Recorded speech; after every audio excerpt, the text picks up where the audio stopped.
L'IoT est un accélérateur de la digitalisation des entreprises et des organisations.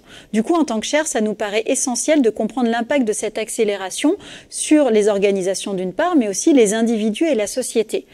Cette année, on se propose d'explorer un terrain peu fréquenté, mal connu, celui des business models de l'IoT. Donc on va vous proposer tout au long de l'année des témoignages de dirigeants qui ont réussi à relever le défi et qui seront synthétisés dans une série de petites vidéos que je vous propose de visionner. Bonne découverte!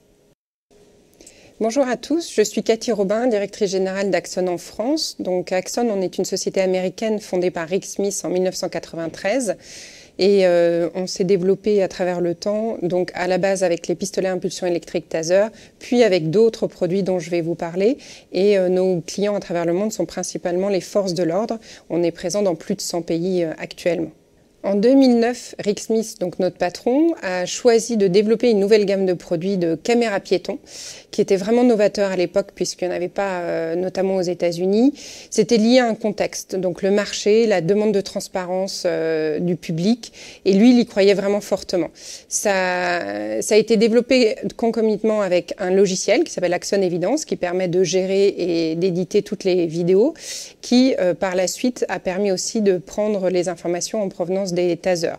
Donc cet écosystème complet a mis du temps pour nous à décoller, mais à présent, donc nos derniers chiffres, c'est plus de 50%, environ 50% pardon, de notre chiffre qui est représenté par la vente de caméras, différents types de caméras et logiciels, donc en complémentarité de notre offre de PIE Taser. Donc il y a eu 3 clés de réussite importantes dans notre cheminement. Je pense que la première et avant tout c'est le marché, c'est-à-dire l'appétence du marché pour notre nouvel écosystème de produits connectés, notamment de caméras, des caméras piétons, des caméras embarquées, des systèmes avec des drones. Donc le marché devait être présent et l'acceptation aussi de nos clients, c'est-à-dire les forces de l'ordre, liée en fait à la pression du public d'avoir plus de transparence par les images. Donc ça, c'est vraiment, vraiment essentiel. Le deuxième point, c'est que comme nous avions déjà une gamme de produits qui était qui rencontrait un succès en réalité et qui nous permettait d'avoir une assise financière, nous avons pu développer cette nouvelle gamme de caméras, injecter de l'argent dans la R&D, enrichir en fait notre personnel de nouveaux ingénieurs et donc se laisser aussi l'opportunité de développer cette gamme de produits. Donc c'est important d'avoir une assise financière. Et enfin, le troisième point qui me semble essentiel, c'est qu'on a créé un écosystème. C'est-à-dire que ce n'est pas 2 familles de produits séparés, mais nos caméras communiquent avec nos PIE Taser. C'est-à-dire que dès que vous mettez en route un taser, ça déclenche l'enregistrement automatiquement de nos caméras. On a même développé un autre accessoire qu'on met sur un étui d'une arme de poing qui déclenche les caméras automatiquement. Tout est enregistré et toutes les données des différents produits sont collectées dans notre logiciel qui ensuite permet de partager, par exemple avec la justice, les données vidéo. Donc c'est vraiment un écosystème complet et pas 2 familles de produits séparées. Ça me semble essentiel d'avoir ces 3 ingrédients pour avoir une réussite. Alors évidemment, c'est pas forcément toujours simple de développer un nouveau business model comme on l'a fait chez Axon. Et donc il y a des points d'intention. Alors il faut avoir le temps. Quelque part, c'est important puisque la décision a été prise en 2009 de lancer cette gamme de caméras piétons. Ça a vraiment décollé aux États-Unis en 2014 suite à l'incident et la mort de M. Brown à Ferguson, où il y a eu des manifestations avec une demande de transparence des agissements de la police. Et là, il y a une acceptation des polices à travers les États-Unis. On a vraiment vu nos ventes décoller.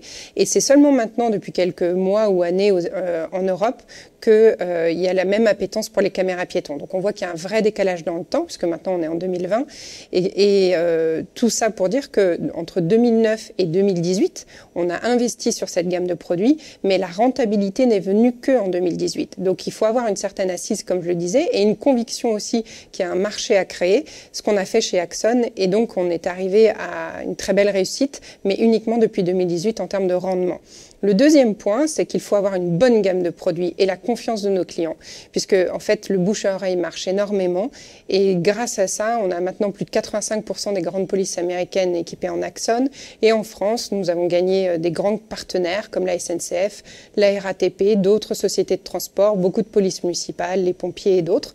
Donc ça prend du temps, mais le bouche à oreille aussi est important dans le sens de la qualité des produits, la confiance en Axon et nous aussi les partenariats que nous pouvons créer avec nos partenaires et fidèles clients.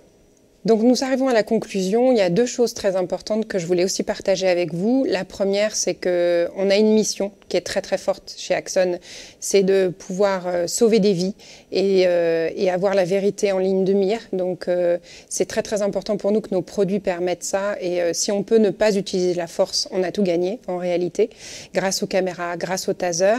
Et le deuxième point, c'est qu'il faut aussi qu'on ait une éthique très très forte. Ce qu'on fait chez Axon, puisqu'on a un board d'éthique qui permet de valider en fait techniquement ce qu'on lance ou ce qu'on ne lance pas. Un exemple concret est la reconnaissance faciale. Là, pour nous, à ce stade, ce n'est pas encore suffisamment mature en termes de technologie. Et donc, il est important qu'on suive ce qui se passe au niveau culturel et au niveau technologique. Donc, tout ça est un tout pour pouvoir avoir une entreprise performante et qui continue à gagner la confiance de ses clients. Je vous remercie beaucoup pour votre attention.